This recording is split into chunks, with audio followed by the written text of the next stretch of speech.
My name is Andy Inserra. I'm a U of M student. I'm going to be a senior in the civil engineering department this year, studying transportation to be specific. I am the U of M student representative to the Hiawatha Community Advisory Committee, and that's how I got involved with light rail. I've been a transit, I guess you could say transit advocate since as long as I can remember. I've been taking the bus to the U for the last 3 years every day, rain or shine. Having a reliable bus system and transit system is pretty much the life of the university. We've got a huge commuter population. The parking is so hard out there, and then just the expense of having a car, it takes a toll on the student's budget. At the U, we've got the U Pass. It's a $50 subsidized bus card for an entire semester, and we easily spent $50 in the first, within 2 to 3 weeks, we had surpassed that $50 for the parking and gas during the bus strike, and that kind of money adds up very quickly. And for those that say buses and trains are not needed, they've obviously got more than enough money to throw around and spend on that.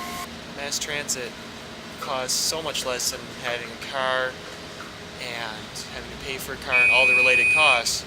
So even for somebody that has the money, they can save a lot and take the bus or take the train and get to where they need to be. You see the cars out there every day, and they're all burning gas, but you look at a bus and you can fit as many as 60 or even 100 people on a long crushed full bus. You can fit that many more people in a bus, and you're not driving a car. You just have one engine moving you around instead of another 100 cars out on the road, and that's saving that much more fuel and saving that many more resources from not just burning the gas in your car, but all the other processes that are involved as well. And light rail is really clean. It's electrically run. There's no engine running in the train that produces exhaust. There's no fuel directly into the train that causes pollution. All we've got is just the overhead wire above us, and the only pollution that really comes is at the location of where the electricity is made, and that sort of point source pollution is much less environmentally damaging than having an exhaust pipe traveling all around the Twin Cities all day long.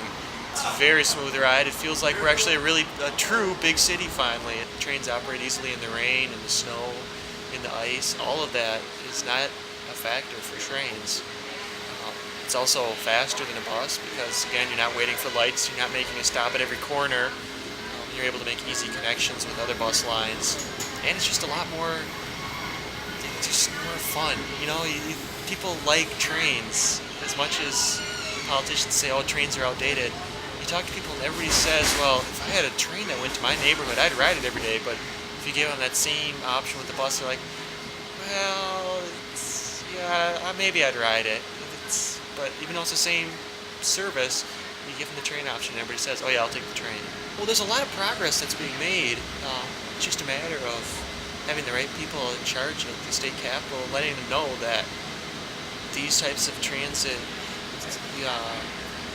lines and the types of transit system is very important for the Twin Cities. And if you just get in contact with the people at the Capitol, let them know that transit's important. Things like the Hiawatha line, the North Star commuter rail, Metro Transit in general, that they're important things and they help the livability of the Twin Cities. And without that, we would not be the big center of the upper Midwest that we are today. And if people do that, and if they can just be proactive about contacting the people at the Capitol, their representatives and their legislators, and even their local representatives at the city and the county level, it'll help bring more transit to the area so everybody can enjoy it and everybody can take advantage of it, and people can get off of their daily routine and leave the car parked at the driveway or the park and ride and hop a train or an express bus into work.